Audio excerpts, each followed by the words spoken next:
Bonjour à tous et à toutes et bienvenue à ce webinaire organisé par Simplicure en partenariat avec Euroform. Alors je suis Juliette Cosentini de Simplicure et aujourd'hui j'ai le plaisir d'être accompagnée du docteur Kimel pour parler du Covid long, la fibromyalgie et des douleurs musco-squelettiques. Alors je vois qu'on est déjà 80, mais en attendant qu'on se connecte tous, et pour ceux qui ne connaissent pas encore Simplicure, je vais prendre quelques petites minutes pour vous présenter qui on est. Alors Simplicure, c'est quoi? C'est une plateforme qui a été conçue pour les praticiens pour gérer mieux leurs recommandations et de compléments alimentaires de manière plus simple et plus efficace. Comme vous le savez, aujourd'hui, beaucoup de praticiens font encore leurs recommandations de compléments à la main, donc par mail, par papier, sur des PDF ou via des produits, ce qui peut faire perdre pas mal de temps. Ça peut rendre la prescription, mais aussi l'achat des compléments alimentaires assez complexe pour le patient et le suivi assez difficile. Avec Simplicure, tout devient beaucoup plus fluide. Vous pouvez choisir vos compléments alimentaires parmi plus de 4000 produits et 170 laboratoires, et ce chiffre monte tous les jours. Vous pouvez créer votre recommandation en l'espace de quelques clics, et votre patient reçoit un lien et commande ses compléments alimentaires et les reçoit chez lui en l'espace de quelques jours. Le but est très simple, c'est de gagner du temps, d'améliorer l'observance et d'offrir une meilleure expérience aux patients, mais aussi à vous, praticiens. Aujourd'hui, il y a plus de 10 000 praticiens qui nous utilisent au quotidien, dont notamment Anne Lucas, Véronique Liès et Emma Jaffer, que vous connaissez peut-être déjà, et ce chiffre augmente tous les jours. Si vous êtes intéressé et vous êtes curieux de savoir comment Simplicure peut s'intégrer dans votre pratique de tous les jours, vous pouvez demander une démo gratuite sur Simplicure ou via le lien que je vous envoie tout de suite ici sur le côté.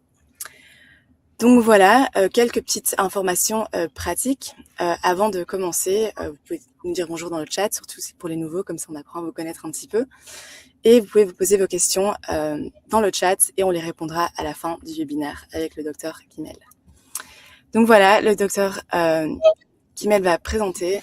C'est à vous, je vous laisse la parole. Merci Juliette, bonjour à tous. Et donc aujourd'hui, je vais vous parler d'un sujet qui me tient à cœur, qui sont les douleurs essentiellement, qui font partie des troubles musculo-squelettiques qu'on a continuellement dans notre clientèle. Et vous verrez que c'est pas si simple de faire de trouver l'origine et toute la, on va dire, la synthèse par rapport aux différents syndromes dans lesquels s'intègrent ces douleurs musculaires et ces troubles squelettiques. Donc tout de suite, si vous voulez, pour un petit sommaire, on va vous parler de quelques définitions, mais également ensuite énumérer les différents syndromes dans lesquels on peut trouver des douleurs musculo-squelettiques et notamment des douleurs. Ne pas oublier également que les facteurs psychosociaux et le stress jouent toujours dans ce type de pathologie. J'en parlerai pas spécifiquement aujourd'hui, mais on va surtout élucider l'origine de ces douleurs. Vous voyez qu'il y a différents syndromes sur lesquels je vais revenir immédiatement. Alors, ces troubles musculo-squelettiques, ça touche quand même une grosse population, un petit peu plus de femmes que d'hommes, mais vous voyez que ce sont des douleurs qui sont persistantes, récurrentes, avec des raideurs, parfois des pertes de force musculaire, et voire des engourdissements et des fourmillements. En tous les cas, c'est très invalidant et ça touche l'ensemble de tout le tissu conjonctif, en fait. Alors bien entendu, aujourd'hui, je ne parlerai pas des pathologies communes qu'on est à même à rechercher dans ces troubles musculo-squelettiques. Par contre, je vais vous parler de pathologies moins courantes qu'on n'y pense pas forcément, qui intègrent certains syndromes et dont vous voyez la liste ici. Alors, tout d'abord, le premier diagnostic, en tout cas dans ma pratique quotidienne, ce que je vais rechercher, c'est la fameuse hyperperméabilité intestinale qui s'accompagne de troubles digestifs. Et vous verrez que ces syndromes sont tous liés avec des dysfonctionnements au niveau cellulaire, au niveau de l'homéostasie. On y reviendra dessus. Il y a l'intolérance à l'histamine, l'intoxication aux oxalates qui fait actuellement le buzz, on va dire, avec comment entreprendre une détoxification de ces oxalates qui sont comme des lames de rasoir dans l'organisme. La fibromyalgie que les médecins n'aiment pas trop à prendre en charge parce qu'ils n'ont pas trop de solutions, en tous les cas médicales, et le syndrome du Covid long, dans lequel je me suis un peu spécialisé depuis pas mal de temps, parce que ces douleurs font partie des symptômes du Covid long.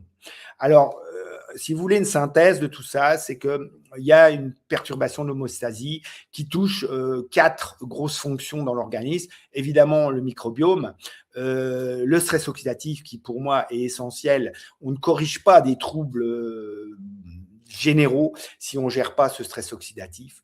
L'acidose métabolique qui peut aggraver tout le phénomène inflammatoire chronique de l'organisme, et évidemment la mitochondrie qui est le cœur du problème avec la dysfonction mitochondriale et le stress oxydatif lié à la mitochondrie. Alors, l'approche, il y a à peu près pour moi 10 grandes fonctions. J'en ai noté quelques-unes, notamment l'équilibre du microbiome, et vous verrez que très souvent, la dysbiose intestinale aggrave le problème inflammatoire et toute dysbiose non corrigée va entraîner une persistance des troubles. Le stress oxydatif, évidemment, c'est le cœur, on va dire, des maladies chroniques et c'est une cause avérée du vieillissement. Et on verra que dans tout stress oxydatif entraîne une acidose métabolique, entraîne une inflammation chronique et donc, en fait, c'est le chat qui se mord la queue.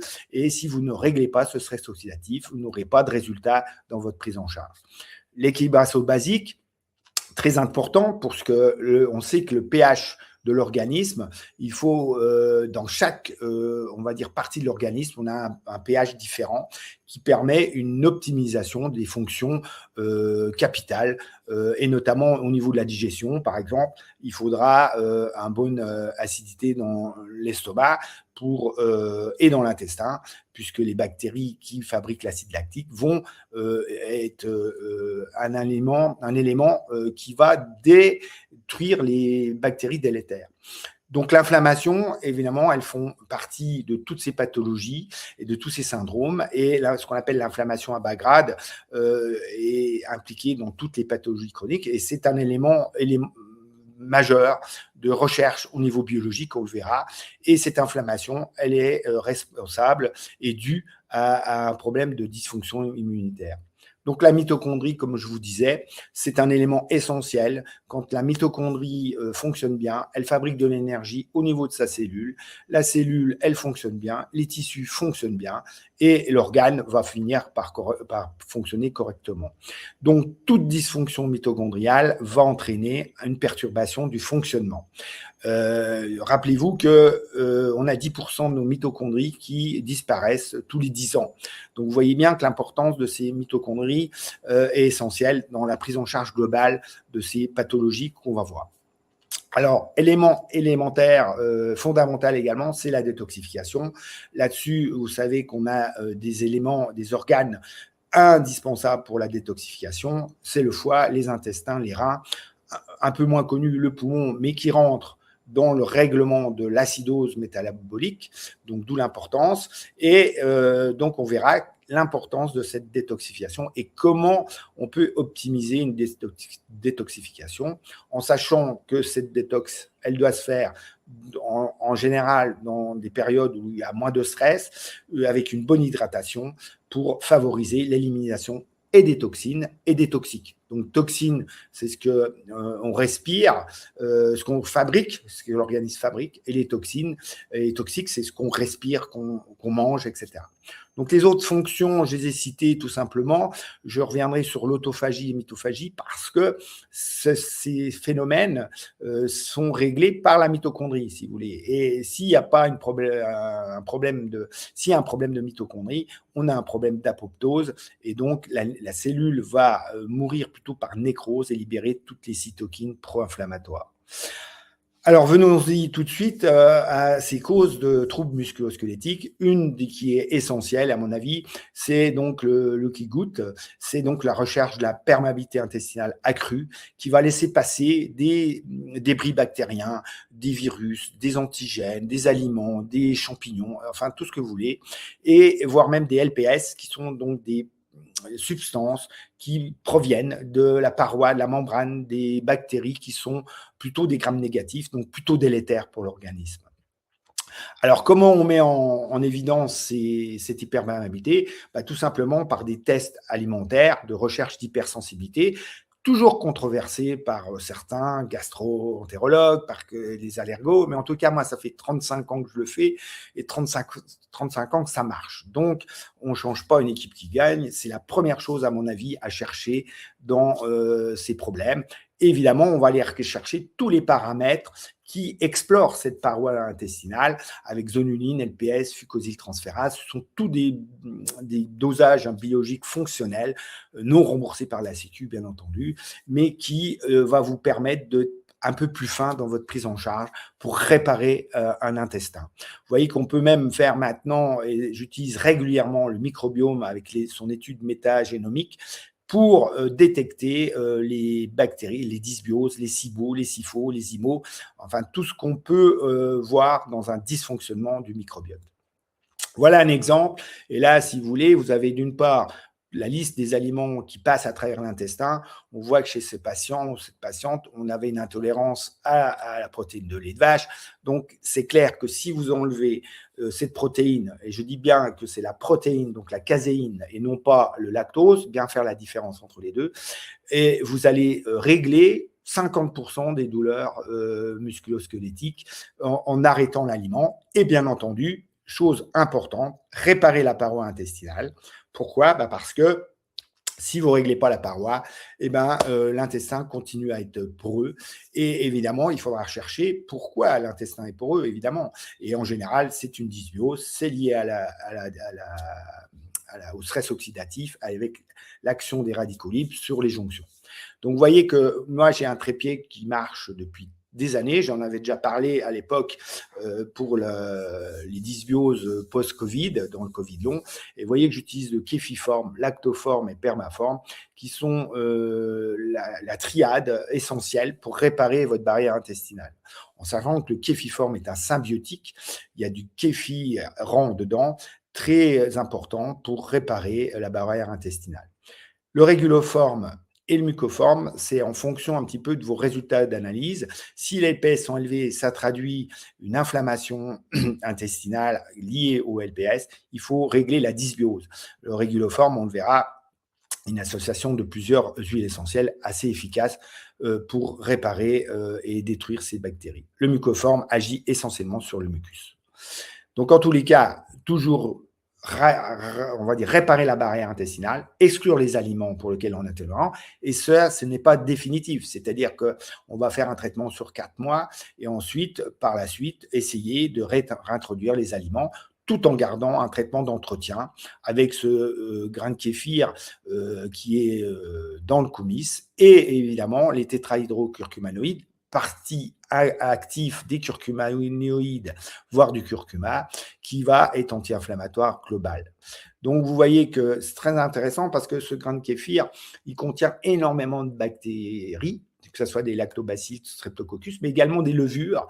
Et ces levures sont toutes bénéfiques pour la détoxification dont on a parlé tout à l'heure.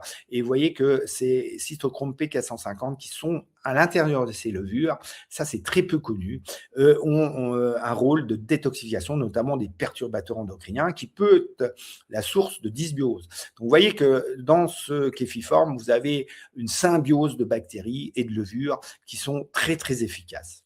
Le Permaform agit sur les jonctions avec évidemment les protéines de riz riches en acide glutamique, en acides aminés branchés et en zinc et vitamine D, tout en donnant des acides chlorogéniques pour avoir le rôle antioxydant sur les jonctions. Voilà un petit résumé de votre prise en charge sur l'hyperperméabilité intestinale qui, je le répète, doit être une priorité dans les douleurs musculo-squelettiques. Si vous avez évidemment des problèmes de candidose surajoutés, là on va agir avec l'apacho, une plante qui est très efficace dans les candidoses et surtout sur le biofilm qui, on va le voir, est très important pour être régulé dans l'hypersensibilité aux aliments. Alors, deuxième cause de TMS, c'est l'histamine. Alors, l'histamine, l'origine, c'est tout simplement un déficit enzymatique en diamine oxydase et elle peut être surajoutée par une alimentation trop riche en histamine, par des médicaments qui inhibent la DAO, par une activation mastocytaire. On parlera du SAMA, le syndrome d'activation mastocytaire, qu'on retrouve dans pas mal de pathologies issues de ces syndromes. Alors, la clinique, c'est souvent les migraines, la fatigue, les troubles digestifs, évidemment, qui peuvent surajouter ces problèmes, et des troubles cutanés. La spécificité de cette intolérance à l'histamine, ce sont des flushs cutanés, par exemple, ou des choses qu'on ne voit jamais sur la peau, et qui n'a rien à voir avec l'eczéma, le psoriasis, etc. Et la congestion nasale aussi, c'est un bon signe. Bien entendu, palpitation cardiaque peut également être présent. Et c'est une cause de fausse couche. Donc, c'est-à-dire que chez mes patientes qui font des fausses couches à répétition, qui ont problème de fertilité également, toujours rechercher une intolérance à l'histamine. Donc, ces douleurs articulaires, raideurs musculaires et crampes font partie des signes d'intolérance à l'histamine, avec évidemment une baisse du seuil douloureux à la douleur. Et on verra que dans les syndromes fibromyalgiques, c'est exactement ce qui se passe. Et on va dire pourquoi, parce qu'il y a des mastocytes qui sont présents partout, et notamment dans le tissu de l'appareil locomoteur, mais également au niveau du cerveau, et donc entraîner une neuroinflammation, en fait. Donc, vous voyez qu'une simple intolérance à l'histamine peut entraîner des conséquences importantes. Et l'examen biologique de choix pour rechercher ce type de pathologie, c'est évidemment la CRP qui montre l'inflammation ou pas, le dosage de la diamine oxydase. Et vous avez une enzyme qui est la tryptase, qui est très intéressante pour être le témoin de l'activation mastocytaire. Bien entendu, vous avez les IgE totales. Donc, si vous avez déjà des IgE totales élevées, ça favorise le terrain de pathologie histamine. Et évidemment, tous les cofacteurs, cuivre, vitamine C, vitamine B6 et zinc, qui sont actifs pour, on va dire, la DAO. Voilà. Et sachez qu'il existe un gène spécifique qui code l'enzyme DAO, qui peut être déficient, si vous voulez. Et à ce moment-là, il faudra la rechercher si vous trouvez des DAO très basses. Donc, la différence entre l'intolérance à l'histamine, c'est un problème d'enzyme et un problème d'ingestion d'aliments riches en histamine. Le SAMA, c'est un syndrome plus complexe qui fait intervenir, si vous voulez, des problèmes immunitaires et cellulaires, qui va libérer, si vous voulez, l'histamine, mais également de tout ce qui est des cytokines, on va dire, pro-inflammatoires, et donc qui est indépendant de la consommation d'aliments riches en histamine. Mais tout syndrome de SAMA va entraîner évidemment des douleurs musculaires, voire au niveau des fascias chroniques, une congestion nasale, des risques d'hypotension aussi. Et donc, si vous voulez, ce syndrome d'activation mastocytaire, vous verrez, si vous le recherchez, vous le retrouvez dans beaucoup de syndromes dont je vous parle aujourd'hui. Donc, petite chose à savoir, c'est qu'on peut avoir un SAMA sans avoir un déficit en DAO. Et par contre, on peut avoir une intolérance à l'histamine sans SAMA ou avec SAMA. Voilà. Donc, le SAMA, il fait partie également, on va dire, des oxalates. Ça touche quand même beaucoup de gens dans la population. Et donc, pour réduire ce problème de neuroinflammation lié au SAMA, il faudra tenir compte des oxalates. Petit aparté, il faut savoir que le SAMA augmente la résistance à l'insuline, donc on aura beaucoup plus de risques de SAMA chez le diabétique. Donc vous voyez que même dans des pathologies courantes, on peut penser à ce syndrome d'activation mastocytaire. Les alimentations riches à histamine, évidemment, il faudra les diminuer, et vous verrez que c'est un petit peu complexe avec les oxalates. Vous allez voir pourquoi après. Donc le protocole de prise en charge de l'intolérance à l'histamine, c'est essentiellement en cas de dysbiose, le réguloforme et le kéfiforme, comme on a vu tout à l'heure, avec la paroi de l'intestin. Mais ce qui est très intéressant pour l'histamine, c'est évidemment la quercétine, qui est antioxydante, anti-inflammatoire et anti-allergique. Vitamine numéro, c'est plus pour tous les coenzymes. Et le desmodium, je l'ai cité ici. Pourquoi ? Parce qu'on connaît moins le côté antihistaminique du desmodium. Donc, intérêt d'associer quercétine et desmodium si on a besoin. Et en gémothérapie, j'utilise le K6 qui a donc cet effet corticoïde-like. Alors, le SAMA, on le traite un peu différemment, c'est-à-dire que là, j'utilise le lycopène de chez Euroform, qui contient évidemment du lycopène, comme son nom l'indique, mais aussi l'astaxanthine, qui est vraiment le micronutriment du SAMA. C'est-à-dire que ça bloque. Pourquoi? Parce qu'on verra les propriétés de ce lycopène en tant que produit. Alors, bien entendu, il y a les troubles musculo-squelettiques, donc il faut tenir compte de l'inflammation et de la douleur. Donc là, on verra le pernaforme un peu typique pour les douleurs squeletto-musculaires et le produit qui va agir plus particulièrement sur les douleurs et les troubles musculo-squelettiques. Pour ne pas le nommer, c'est le PA Zenform. Donc, lycopène, ce qu'il faut retenir de ce produit, c'est qu'il y a une diminution de l'inflammation et qu'il y a une action sur le SAMA. Petit aparté, il faut savoir que ce lycopène, dans lequel il y a évidemment de la tomate, n'a aucun inconvénient en cas d'intolérance à l'histamine, contrairement à la tomate qui contient évidemment de l'histamine et qu'il faut éliminer en cas d'intolérance à l'histamine.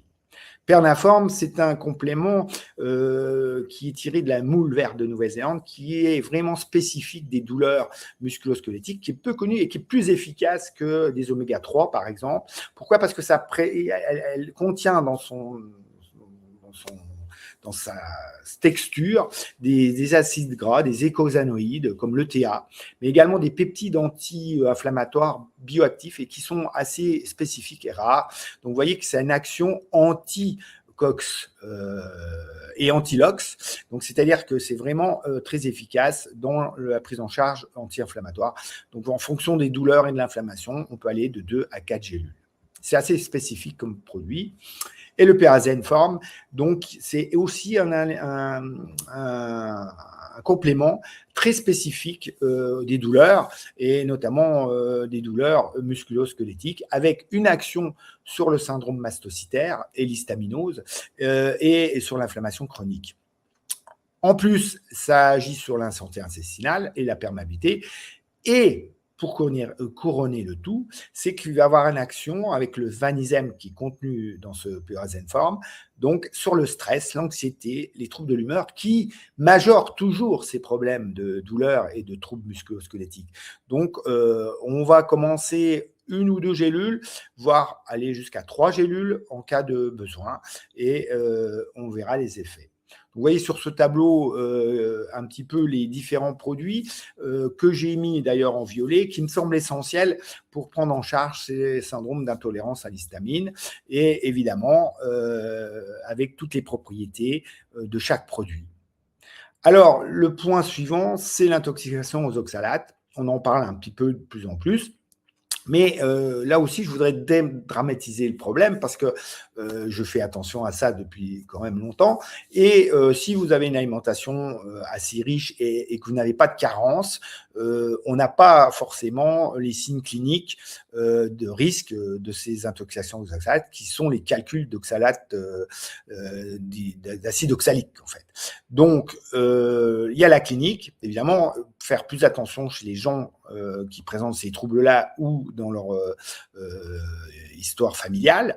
Et en tous les cas, il y a un petit piège, c'est-à-dire qu'on a beau doser ces oxalates et qu'on peut avoir, si vous voulez, tout à fait un dosage d'oxalates urinaire tout à fait normal, alors qu'on a une intoxication aux oxalates dans les tissus.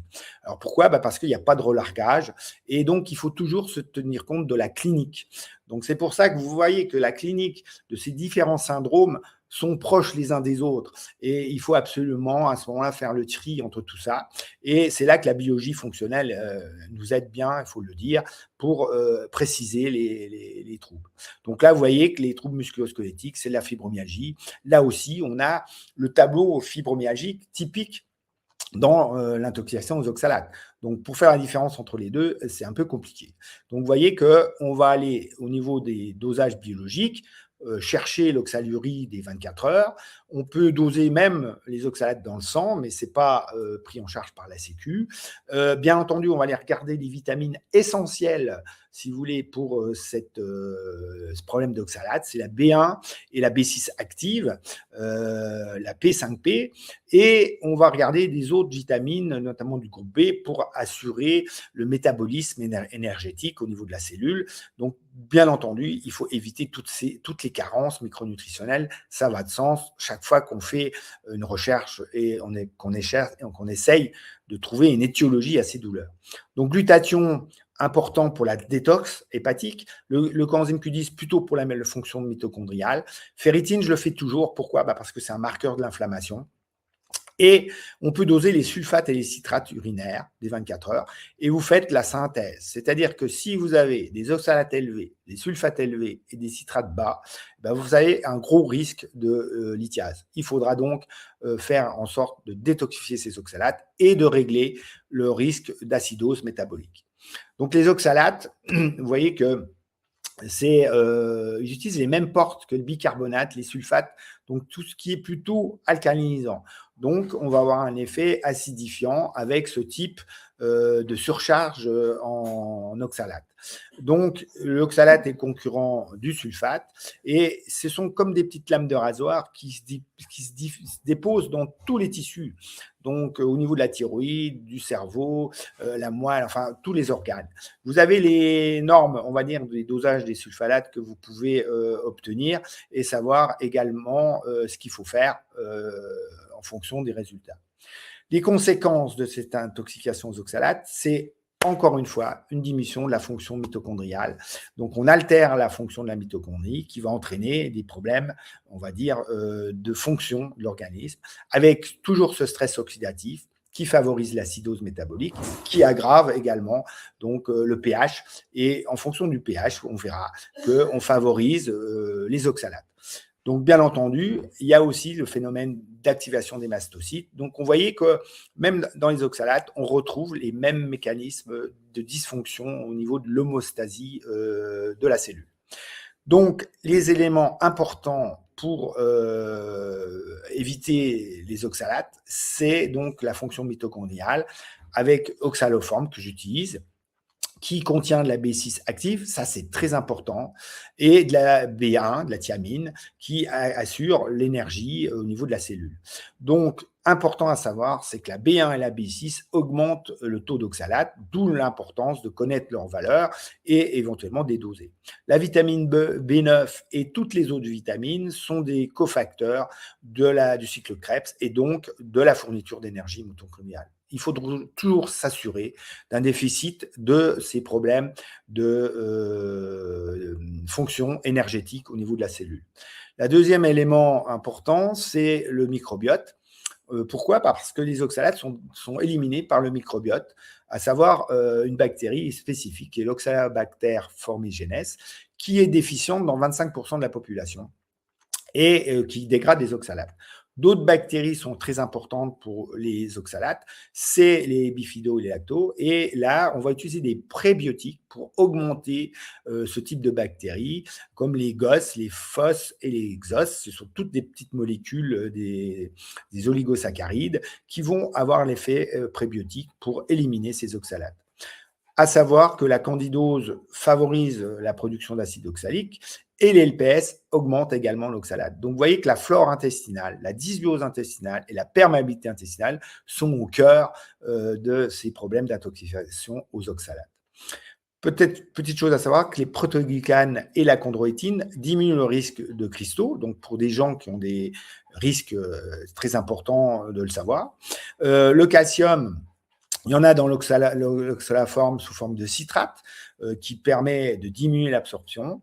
Et bien entendu, donc, on a des études sur l'inflammation, comme avec les oméga 3, et le glutathion, toujours la détox hépatique, puisqu'un foie en mauvaise santé va entraîner une augmentation de la fabrication des oxalates. Donc voilà un petit peu le protocole de détoxification en tous les cas de l'intoxification aux oxalates. Donc vous voyez qu'on retrouve les éléments que je viens de vous citer. Point important à savoir, c'est que la B6 doit être absolument sous forme active, donc sous forme P5P, dans cette indication. L'oxalaforme, voici la composition avec évidemment la B12 sous forme méthylée, méthylcobalamin, qui est la forme active. Alors, nous avons les aliments qui sont riches en oxalates, qu'il va falloir évidemment diminuer. On va voir comment, avec, si vous voulez, des effets paradoxaux. C'est-à-dire que vous avez des aliments qui sont bons pour la santé, soi-disant, et qui vont être, on va dire, finalement néfastes par rapport aux oxalates. Alors, j'ai dit que l'acide oxalique était un acide, et donc forcément, ça augmente le pH, ça diminue le pH, pardon. Et donc, tous ces syndromes, il va falloir régler le problème de l'équilibre acido-basique et de ce qu'on appelle l'acidose latente métabolique. Donc, souvent très lié au problème de dysfonctionnement de la mitochondrie lié à l'excès d'oxydation. Et donc, vous allez tenir compte du pH de l'organisme. Donc, ce pH est différent dans différentes parties de l'organisme. Et donc, ce qu'il faut savoir au niveau rénal, c'est que les urines doivent être plutôt acides le matin et moins acides, voire légèrement alcalines le soir. En fonction de ce que les gens mangent, de leur vécu, du stress, etc.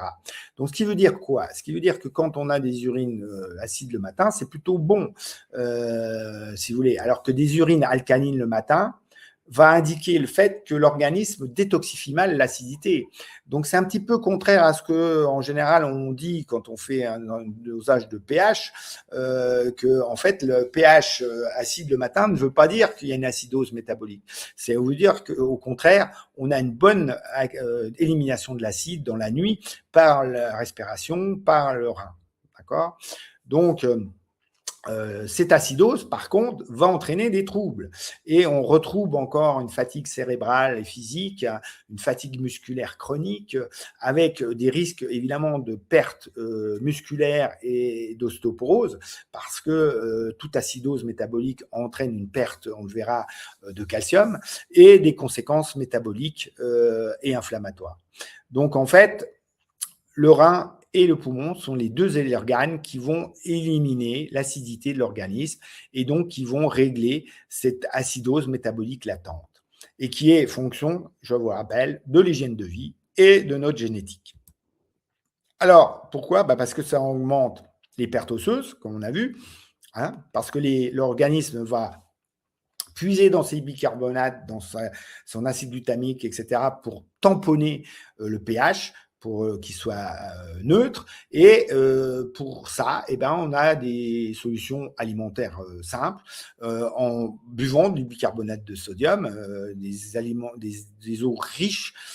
Et pour pas faire de pub, on a des eaux très riches en bicarbonate comme Vichy, Saint-Thior et Vichy, Célestin, sont particulièrement utile pour régler le pH urinaire et diminuer la cristallisation des cristaux d'oxalate de calcium. Donc, ne pas confondre le sodium avec le chlorure de sodium. Le chlorure de sodium est acidifiant, alors que le sodium n'a pas du tout le rôle acidifiant. Donc, les bicarbonates de sodium, contrairement aux idées reçues, est tout à fait bon pour régler le pH. Alors, le PRAL des aliments, on connaît un petit peu, c'est un calcul tout bête entre les oligo-éléments qui permettent de déterminer si un aliment a un potentiel acidifiant ou alcalinisant. Malheureusement, ce PRAL a des limites en fonction, si vous voulez, parce qu'on n'a pas tenu compte de tous les oligo-éléments pour le calcul, de la génétique, de la digestion, parce que tout problème de dysbiose peut entraîner la formation d'éléments acidifiants, même si vous avez une alimentation végétarienne, par exemple. Et le fructose qui se transforme en acide urique au niveau du foie. Et donc, la consommation de fructose est là aussi importante pour cette prise en charge de ce pH. Donc, malheureusement, on a aussi de nombreux aliments qui sont riches en oxalates et qui ont un PRAL pourtant bénéfique. Je parle en exemple le curcuma, qui a un PRAL quand même très très bon, avec moins 46, et qui va contenir plein d'oxalates. Vous voyez que la cannelle également, qu'on utilise l'argamanu pour la prise en charge du diabète, on a aussi beaucoup d'oxalates dans ce problème d'alimentation. Donc, vous voyez qu'il va falloir tenir compte un petit peu de tout, et c'est pas simple, hein, la prise en charge alimentaire. Et donc, vous voyez que des aliments très acidifiants comme la viande et le fromage, par contre, ne contiennent pas d'oxalate. Donc, vous voyez qu'il va falloir jongler entre les conseils alimentaires et la prise en charge micronutritionnelle. Vous avez l'excrétion du calcium qui est majoré par l'acidité. Et vous voyez que, quelle que soit l'origine ethnique, on a une augmentation des pertes de calcium et donc des risques d'ostéoporose. Donc, haute limite du PRAL qui sont ici notées. On peut noter les troubles du sommeil parce que si vous avez, par exemple, un syndrome d'apnée du sommeil, ça engendrera forcément une diminution de la perte de ces acides pendant la nuit. Donc, vous voyez qu'il y a beaucoup d'éléments sur lesquels il faut intervenir pour avoir un bon contrôle du pH. Donc, vous voyez, cette prise en charge de l'intoxication aux oxalates, ça fait intervenir évidemment tout ce qui est nécessaire pour diminuer l'absorption et l'apport des oxalates. Je ne reviens pas dessus. Et il y aura un protocole détox des oxalates qu'on va voir avec des antioxydants, notamment des chélateurs comme l'acide alpha-lipoïque ou même un antioxydant qui est fonction du dosage de la superoxydismutase qu'on fait en médecine fonctionnelle, en biologie fonctionnelle. Donc, détoxiforme, pour moi, important parce qu'il agit sur les phases 1 et 2. Vous verrez que c'est la composition de ce produit et répond, on va dire, à tout ce qu'il faut pour cette détoxification. Bien entendu, la mitochondrie. Attention, la fonction mitochondriale est importante pour la détox hépatique. Et là aussi, spécifiquement dans les oxalates, donc vous allez régler l'acidité et on peut augmenter la synthèse protéique par des produits comme le muscleforme en cas d'ostéoporose, puisque la synthèse protéique va diminuer la résorption osseuse des 3 mois de supplémentation. Ce muscleforme, on verra la composition ultérieurement. Donc, Mitoactiform, c'est pour la fonction mitochondriale avec du PQQ, donc qui augmente le nombre de mitochondries, le NADH qui permet le bon fonctionnement de la mitochondrie et surtout de la phosphatidylcholine qui est donc l'élément essentiel de la membrane mitochondriale, puisque c'est sur cette membrane que se fait la respiration et l'échange d'électrons. Donc, une bonne membrane mitochondriale s'impose pour un bon fonctionnement de la mitochondrie. Le muscleforme sont essentiellement de la leucine, mais également de la bêta-alanine pour le règlement du pH, du calcium. On l'utilise aussi chez les sportifs, évidemment, pour lutter contre l'acidose. Et donc, c'est très important ce produit pour conserver une masse musculaire en cas d'acidose. Les petits conseils pour, on va dire, augmenter, si vous voulez, la détoxification des oxalates, mais surtout rechercher les causes qui peuvent améliorer cette détoxification. Donc, on réduit les oxalates, on réduit l'LPS qui passe à travers l'intestin, on apporte des fibres, on verra lesquelles pour améliorer le butyrate qui est quand même le substrat de la mitochondrie, et on apporte du calcium.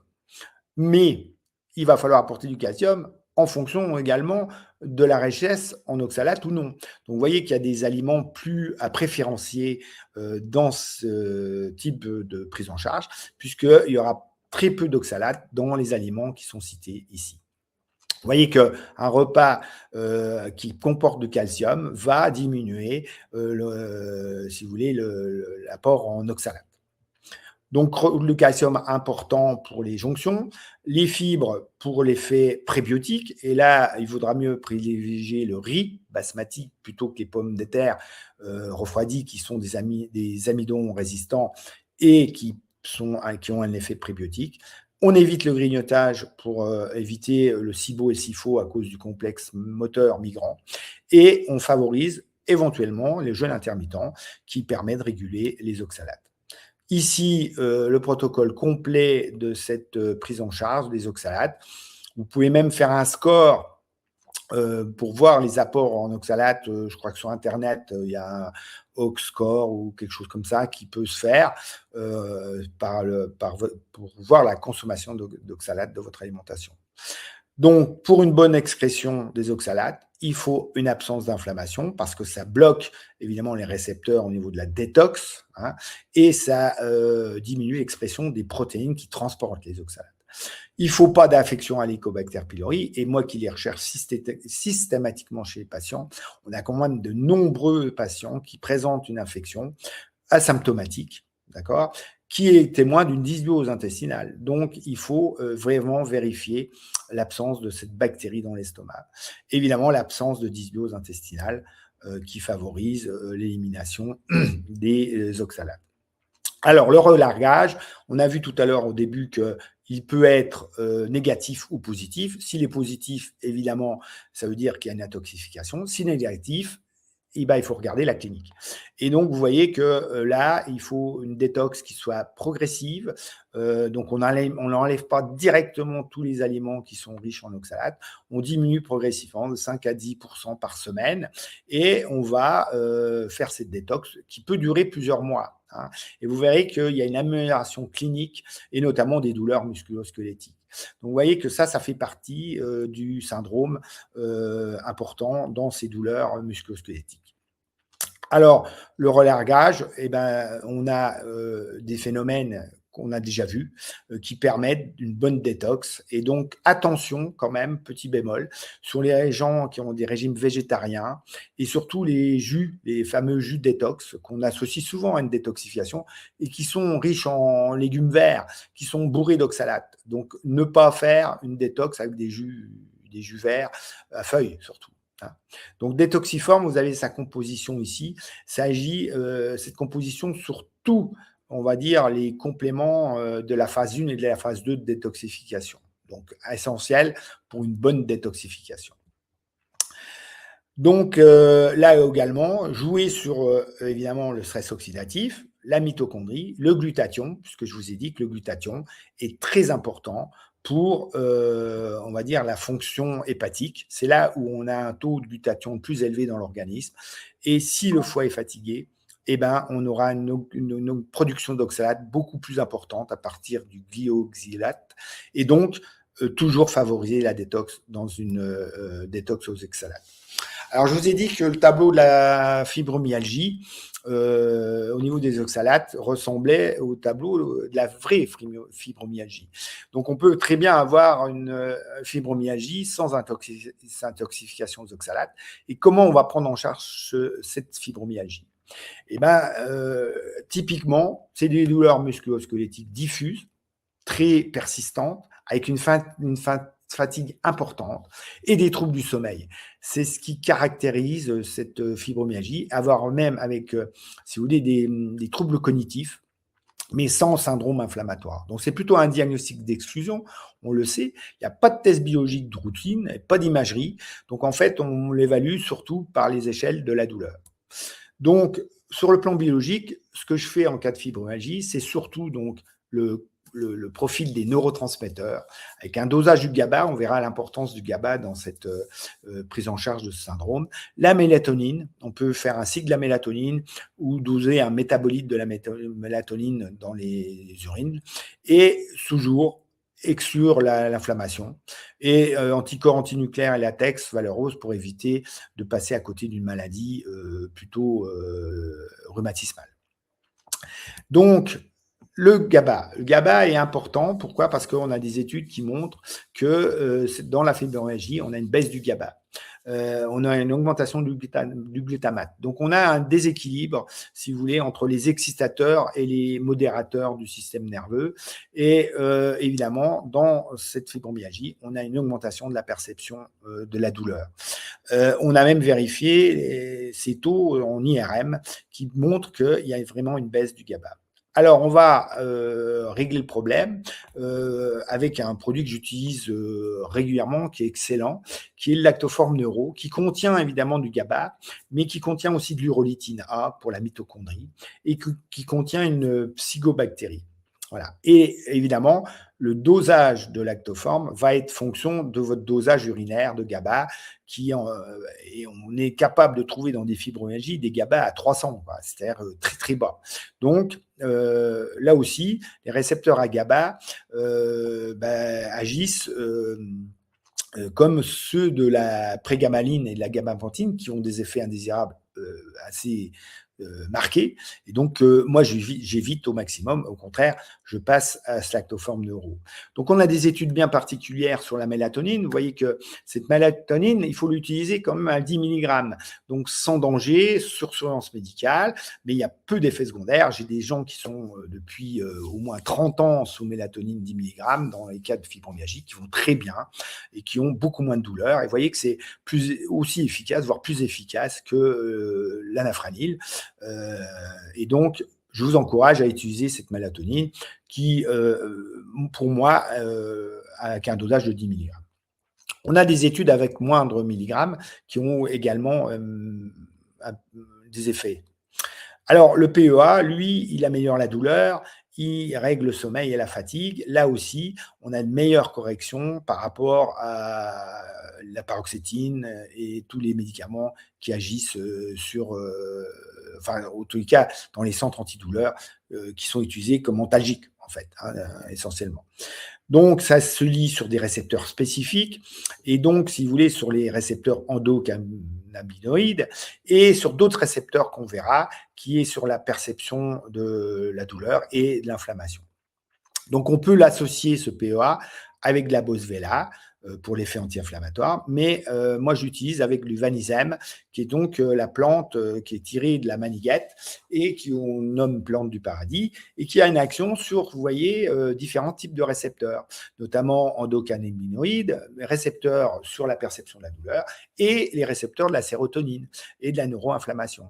Donc, vous avez une amélioration de l'anxiété, de l'humeur et de l'endormissement dans ces troubles toujours musculo-squelettiques, et vous allez avoir une action synergique de ce PEA avec l'extrait de maniguette, avec ce tableau qui récapitule, on va dire, les différentes actions à chaque niveau. Alors, ce qu'il faut voir également, c'est une action sur le SAMA et les mastocytes et la neuroinflammation. Donc, tout ce qu'on veut pour régler ce problème de fibromyalgie. Donc, la prise en charge, la voici. Je ne reviens pas dessus. Ne pas oublier le magnésium. Le magnésium est très important. Pourquoi? Parce que tous les neurotransmetteurs sont stockés au niveau des vésicules et donc il faut du magnésium pour la transmission à travers les synapses. Et donc, avec des doses assez importantes, moi je tape à 6 mg par kilo. Et donc, vous voyez que ce magnésium contient 3 types de magnésium qui est évidemment bien absorbé avec du taurinate, d'accord, de magnésium. Alors, le neuro, il contient le GABA, comme je vous ai dit, les bacillus coagulans, qui sont les psychobactéries, et l'urolytine pour la synthèse musculaire et les mitochondries. Vous avez là encore un protocole, la prise en charge de la fibromyalgie. Je ne reviens pas dessus, mais n'oubliez pas que vous pouvez également agir sur la fatigue avec le mitoactiforme, qui est donc le complément qui va réactiver la mitochondrie.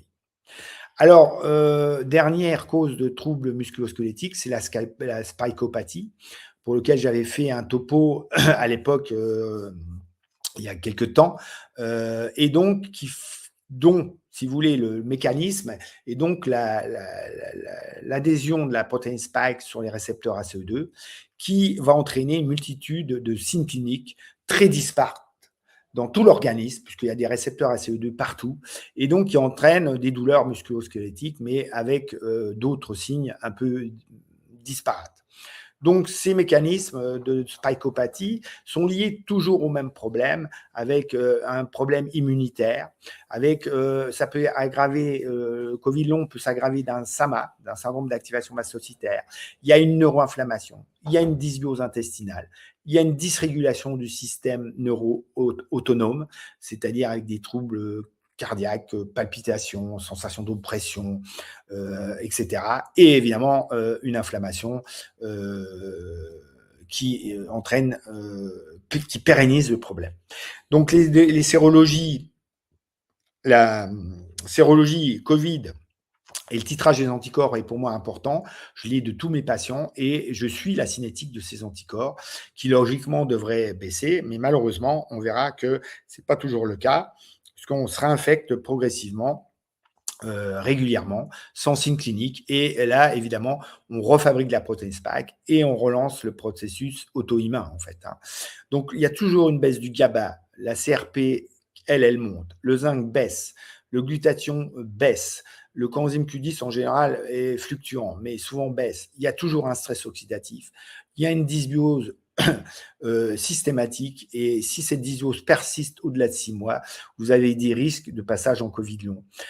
C'est avec des dysbioses bien particulières, avec certaines bactéries bien étudiées, qui peut faire le diagnostic de Covid long quand on demande un microbiome sous forme métagénomique. Les anticorps anticardiolipines et antiphospholipides qui montent et qui traduisent cette immunité qui commence à se dérégler. La tryptase pour l'activation mastocytaire, les didymères pour le risque thromboembolique, et la DAO. Pourquoi? Parce qu'on a déterminé des populations à risque de passage en Covid long, et cette déficit de DAO favorise le passage en Covid long. Donc, vous voyez que vous pouvez vous reporter à l'élimination de la protéine spike que j'avais fait sur Simplicure il y a quelques temps pour vous expliquer tous les mécanismes de dysfonctionnement. Et j'ai remis, si vous voulez, à actualiser tout ce qu'on peut utiliser pour les signes cliniques très disparates du Covid long en complément alimentaire avec une bonne efficacité.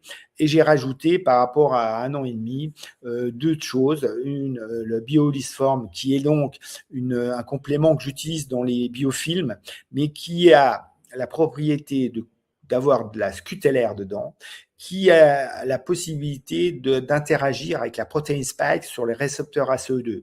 Donc ça, c'est des tests qu'on a vérifiés en juin 2025, ou en juillet 2025 par contre, qui montrent qu'on peut avoir une action on va dire, de blocage des récepteurs ACE2 de la protéine spike par la scutellaire.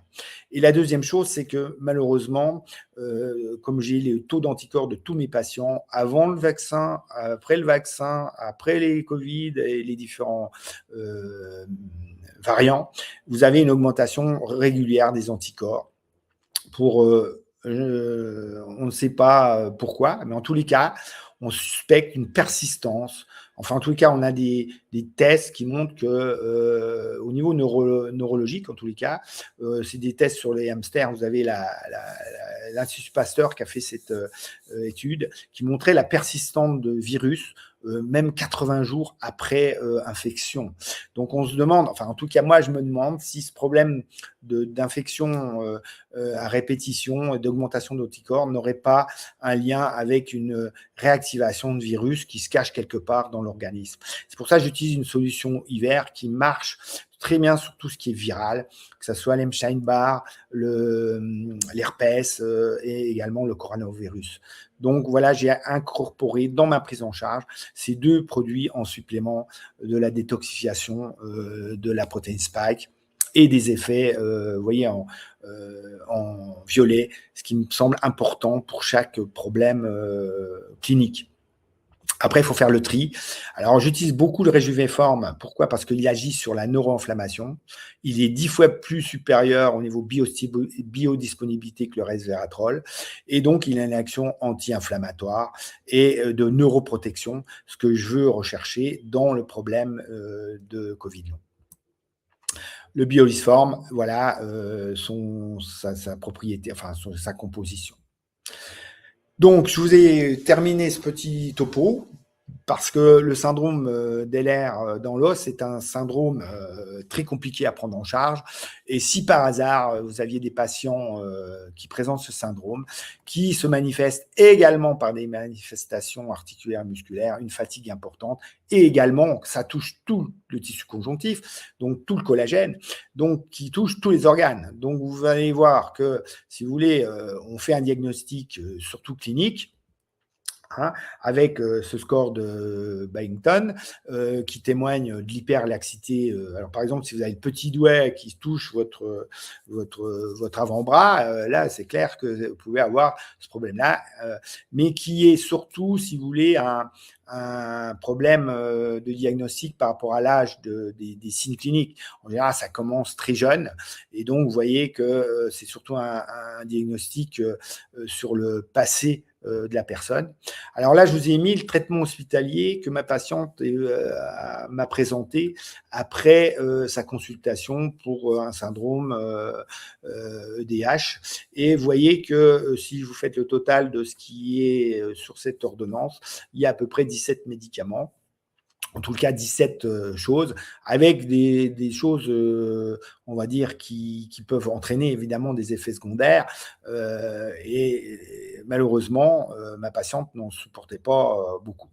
Donc, ce que j'ai fait, je lui ai fait un bilan classique, fonctionnel, enfin, surtout classique évidemment, mais également fonctionnel, sur lequel on a pu mettre en évidence certains paramètres. C'est-à-dire qu'il y avait déjà une fonction thyroïdienne qui était basse, avec une T3 assez basse, qui témoignait d'une thyroïdie, une hypothyroïdie frustre, alors que sa TSH était normale. Donc, je vous encourage à doser les T3 et non pas vous baser sur les TSH, qui ne reflètent pas la fonction active de l'hormone.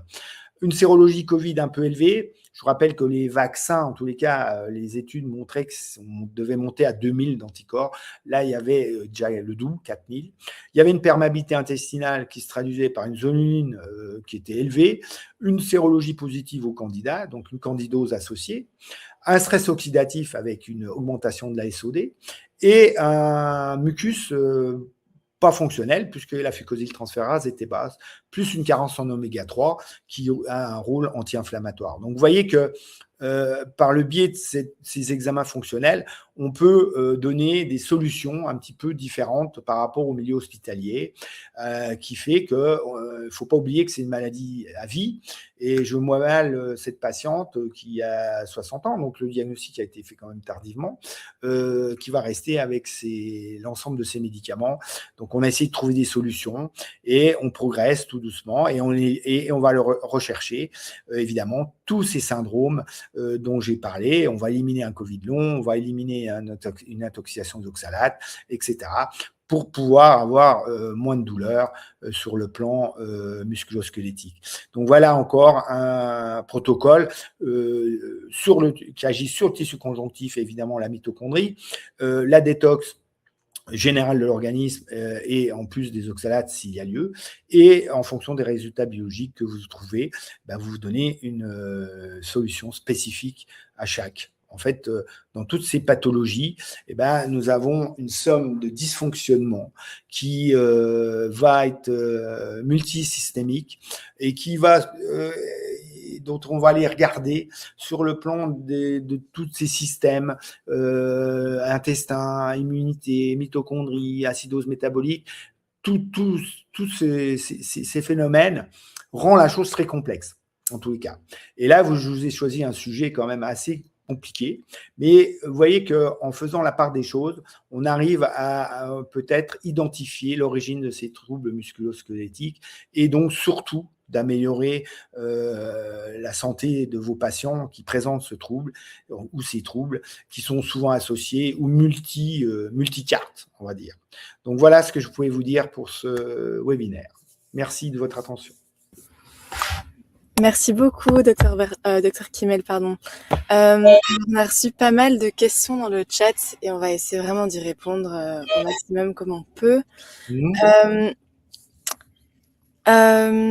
Alors, je vais essayer de les faire chronologiquement. Vous avez d'abord parlé du Kefiform en cas de hyperméabilité intestinale et on a eu la question si c'était indiqué en cas d'intolérance aux protéines de lait de vache ou à intolérance à l'histamine également. Pardon, j'ai pas... Oui, pardon. Si le Kefiform était indiqué en cas d'intolérance aux protéines de lait de vache et de l'histamine. Oui, alors pourquoi? Parce que dans le Kefiform, c'est donc du lait de jument fermenté par des grains de kéfir. Donc, vous avez déjà le fait que ce n'est pas du lait de vache, donc il n'y a aucun problème. Et d'autre part, que c'est un symbiotique, donc ça agit sur la paroi intestinale. Donc, il n'y a aucun souci. Je l'utilise depuis 35 ans et avec beaucoup de bons résultats. Voilà.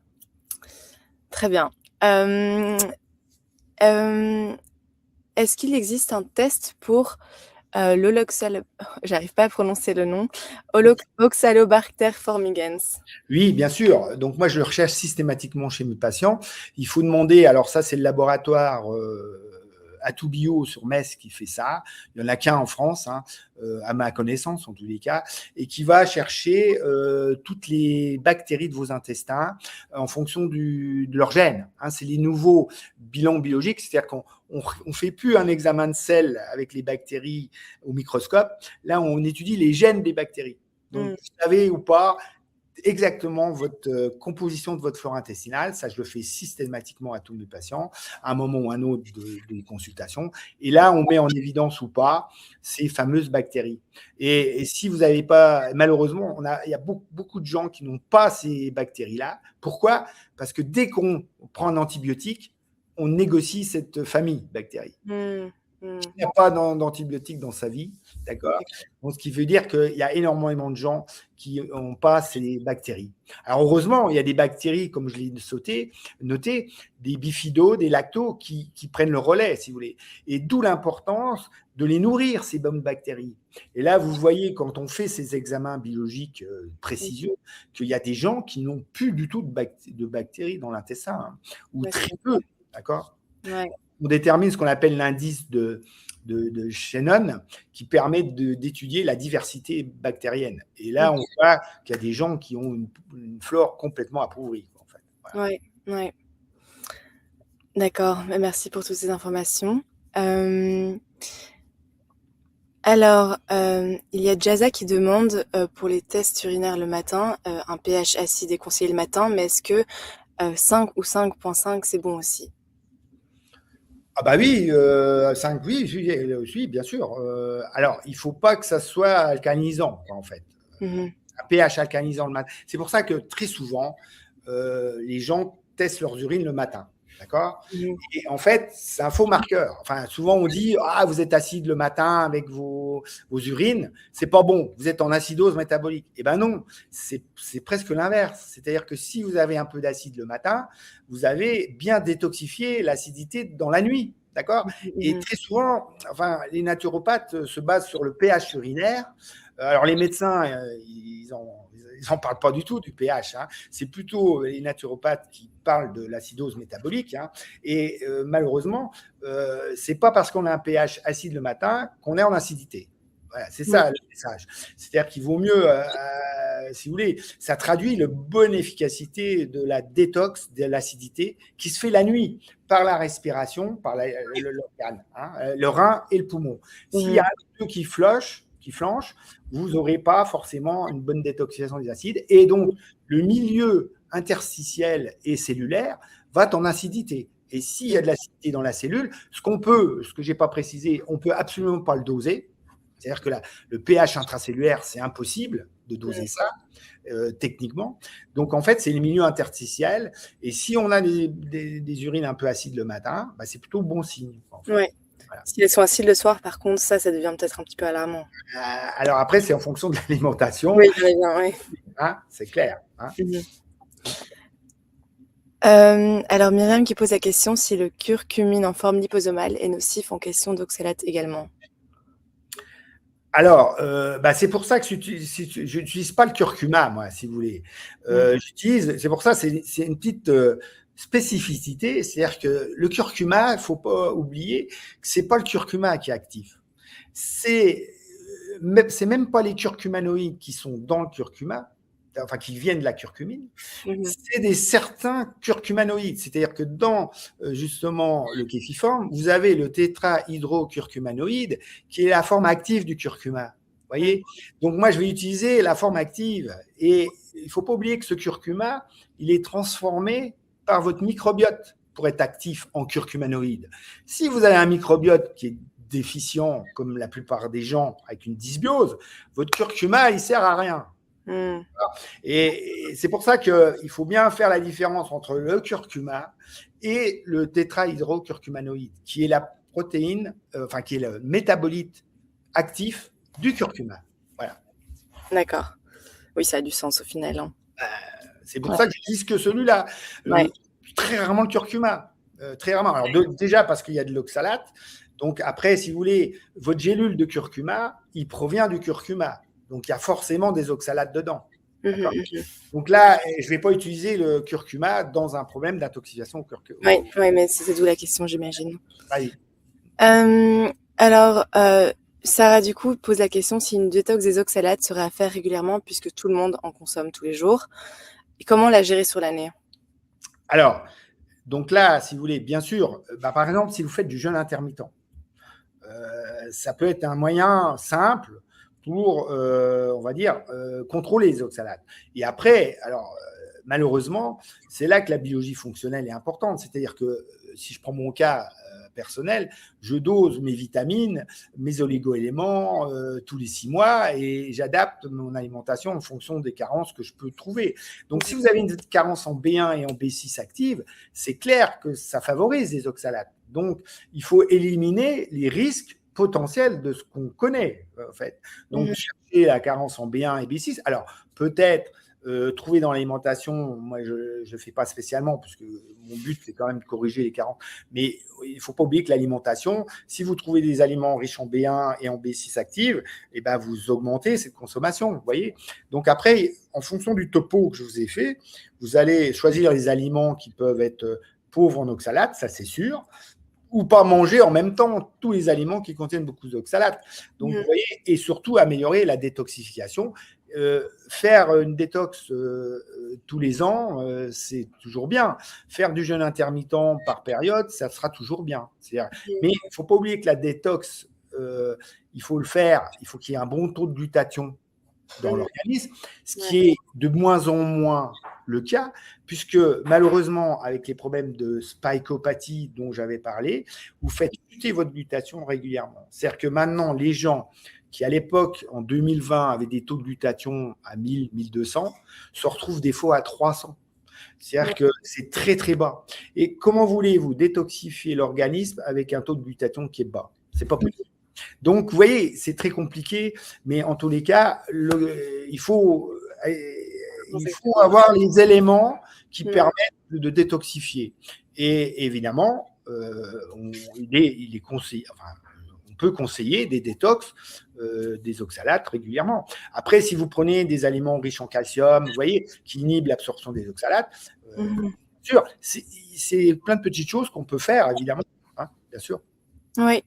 En parlant de calcium, j'avais une autre petite question de Myriam qui demande qu'en est-il de l'augmentation de l'absorption du calcium due à l'augmentation de IGF-1 due à l'augmentation de l'IGF, pardon. IGF, oui, pardon. Due à l'ingestion de viande. Alors, évidemment, le calcium, c'est peut-être pas trop dans la viande qu'on la trouve, c'est plutôt dans les fromages. Enfin, moi, le calcium au niveau des… Alors, effectivement, est-ce que l'IGF-1 augmente l'absorption du calcium? Mais là aussi, là, c'est pas délétère. C'est-à-dire qu'il faut du calcium pour diminuer l'absorption des oxalates. Donc, la question, je vois pas trop le rapport avec les oxalates, mais en tous les cas, l'IGF-1, c'est surtout dans la viande, évidemment, qui perturbe, qui augmente les IGF-1 et qui peut favoriser l'apparition des cancers quand on mange beaucoup de viande. C'est lié à l'augmentation de l'absorption de calcium. Non. D'accord, ok. Parce que c'est Pour moi, non. Oui, d'accord. Bon, je ne sais pas si on aura le temps de répondre à toutes les questions, donc juste comme ça, on le sait. Est-ce qu'il y a moyen de vous contacter si jamais il y a d'autres questions qui ne sont pas répondues? Alors, me contacter directement, non, parce que autrement, c'est compliqué. Mais par le biais de mon secrétariat, oui. C'est-à-dire que j'ai un secrétariat et des secrétaires qui prennent en compte les mails et qui peuvent répondre effectivement par leur biais. Donc, il faut juste trouver l'adresse du secrétariat. Oui. Que je ne connais pas exactement. Je le partagerai au praticien. Voilà. D'accord, je vais en poser encore quelques-unes. Est-ce qu'il y a un risque de surdosage de GABA? Alors, bien entendu. C'est-à-dire que moi, quand je commence mes supplémentations, je connais à peu près… Alors, je fais à tous mes patients des dosages biologiques. Donc, c'est clair que, si vous voulez, je suis la cinétique. Et effectivement, en général, pour des dosages à 300, 350 de GABA, vous pouvez aller avec 3 lactoformes neuro. Et le lactoforme neuro marche très bien dans les troubles du sommeil. Donc, j'en donne un le matin et 2 le soir. Pendant 4 mois. Donc, moi, mes supplémentations, les dosages sont calculés. Les dosages que j'indique là, c'est dosage pour 4 mois. Ouais. Vous ne risquez pas de surdosage. Et après, je vais adapter. Évidemment, je vais refaire au bout de 4 mois mon dosage de GABA.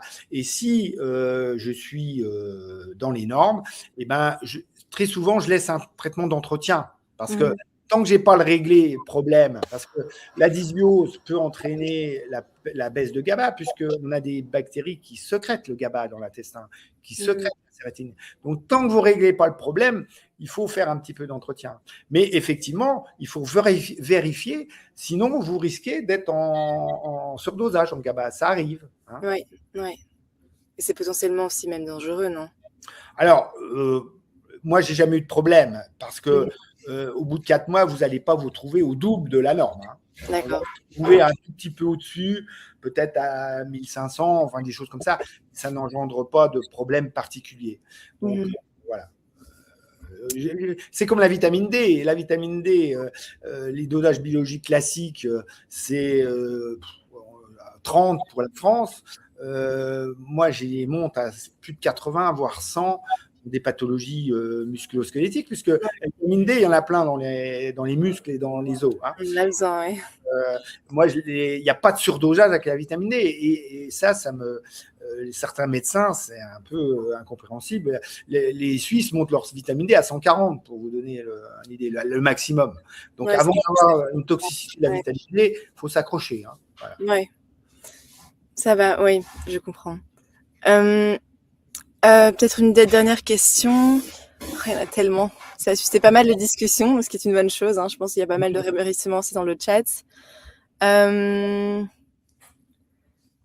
voilà, il y a Armel qui dit, pour toute information complémentaire, n'hésitez pas à contacter le laboratoire Eurofarm qui transmettra au docteur Kimmel directement les questions.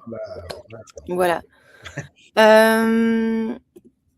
Et peut-être une petite dernière question, le glutathion à donner sous quelle forme efficace? Plutôt liposomé? Alors, évidemment, c'est liposomé. Hein. Ouais, c'est pas que j'utilise le glutathion liposomal parce que autrement, il n'est pas absorbé. Là aussi, vous savez, le problème de la micronutrition et des produits, il faut vraiment avoir une spécificité bien particulière parce que vous pouvez utiliser un produit. Et alors, très souvent, les patients me disent bah oui, mais celui-là, je le trouve beaucoup moins cher. Bah oui, mais le problème, il est moins cher parce qu'il n'est pas fabriqué dans les bonnes conditions ou qu'il ne va pas avoir la dose normale. Donc, c'est très compliqué. Même les médecins ont du mal à faire la différence entre une forme liposomée ou pas liposomée. Mais enfin, donc, bien sûr que c'est important d'avoir ce qu'on appelle la biodisponibilité du complément et de savoir ce qui est le plus actif. C'est pour ça que j'utilise le ptérosilbène dans le Réjuvéform plutôt que le resveratrol, parce qu'il est 10 fois plus biodisponible. D'accord ? Donc, il est peut-être un peu plus cher, mais en tous les cas, il est plus actif. Vous voyez ? Donc, voilà.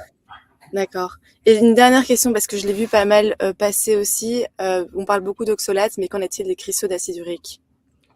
Ah bah là, c'est le même problème. C'est-à-dire que si vous fabriquez de l'acide urique, et malheureusement, il y a des gens qui fabriquent de l'acide urique, et ben, ils vont augmenter l'acidose métabolique latente. Donc, acide urique plus acide oxalique, c'est double peine. C'est-à-dire que là, vous allez avoir des risques d'oxalate de calcium par le biais de la montée de l'acide urique, puisque l'acide urique, il va augmenter l'acidose, si vous voulez.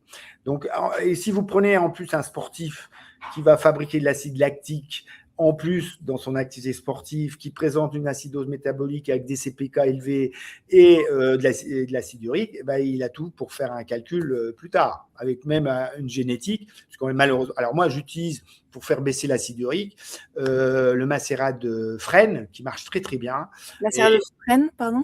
Le macérat de frêne en gémothérapie. Oui, en gémothérapie. Ça fait baisser l'acide urique et les gens, ils gardent ça à vie pour ceux qui fabriquent de l'acide urique. Et bien entendu, je vais lutter contre l'acidose métabolique. Donc là, j'utilise le citrate de calcium, j'utilise la formule alcalinisante, enfin, tout ce qui, la Vichy Ceinture, vous voyez, pour lutter contre cette acidose. Les CPK, c'est un bon marqueur. C'est pour ça que je le fais dans la biologie de l'acidose, c'est un bon marqueur d'acidose, puisque les CPK, c'est des enzymes musculaires qui sont libérées quand les myocytes meurent. Et les myocytes, ils meurent quand il y a une acidose. Et donc, si vous voulez, ça traduit plus ou moins l'équilibre de l'acido-basique de l'organisme. Je me base assez sur les CPK pour voir un peu. Et vous avez des gens qui montent à 2000 de CPK après un effort physique. Oui. Alors que c'est 150 la norme maximale. C'est bien la norme. Et comment ça se fait que ça augmente autant du coup? C'est vraiment parce que je prends de l'acidose. L'acidose, oui, voilà. Et donc, c'est là que ça joue sur la récupération. Et c'est pour ça que la micronutrition du sportif, là aussi, elle a bien évolué par rapport à ce qu'on faisait il y a 30 ans. Hein. Et il y a plein de choses, si vous voulez, à voir chez un sportif qui est en acidose, qui va générer des pathologies, des douleurs musculo-squelettiques. Et qu'est-ce qu'on fait? Qu'est-ce que le sportif fait quand il a mal? Eh ben, il prend du paracétamol et un anti-inflammatoire. Ouais. Paracétamol qui fait baisser le glutathion et l'anti-inflammatoire qui détruit la flore intestinale. D'accord? Et que font les gens quand ils ont mal, quand ils ont des troubles musculo-squelettiques? Je ne sais pas, mais le traitement, c'est Doliprane et anti-inflammatoire. Ouais. Et en fait, vous aggravez deux problèmes de tous ces troubles. C'est baisse du glutathion qui lutte contre le stress oxydatif et baisse de la flore, enfin dysbiose intestinale. Alors, il y a une étude très récente sur 79 médicaments, d'accord? On a étudié l'action sur la dysbiose intestinale. Et ben, 3 ans après l'arrêt du médicament, il y a toujours la présence de la dysbiose. Donc, les médicaments, c'est bien pour l'aigu, mais en tous les cas, vous avez intérêt, quand vous utilisez un médicament, de lutter contre ses méfaits. Et la dysbiose intestinale, qui fait partie de presque l'origine de toutes les maladies, moi qui suis spécialiste depuis 30 ans sur le microbiote, je peux vous dire que quand vous faites le microbiote des gens, ça fait peur, si vous voulez. Voilà. Mais on a les moyens de tout modifier, de tout arranger, il n'y a aucun problème.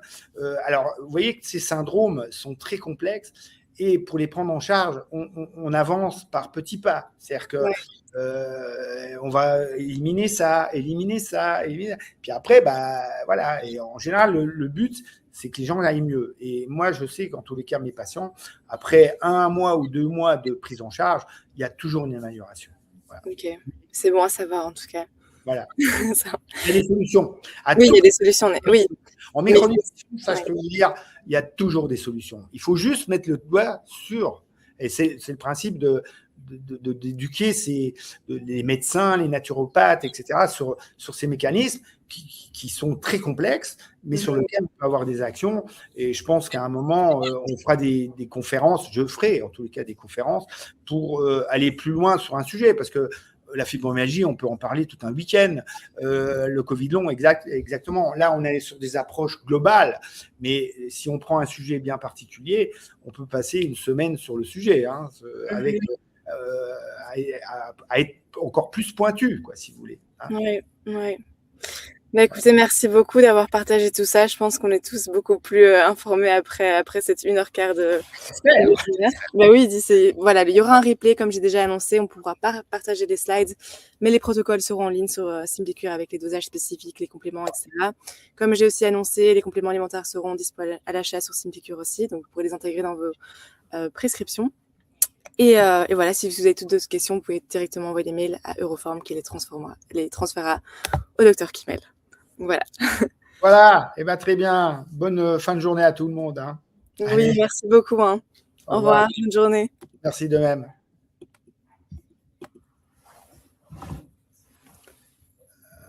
Je ne sais pas comment je coupe ça. Je quitte le. Moi aussi, j'essaye.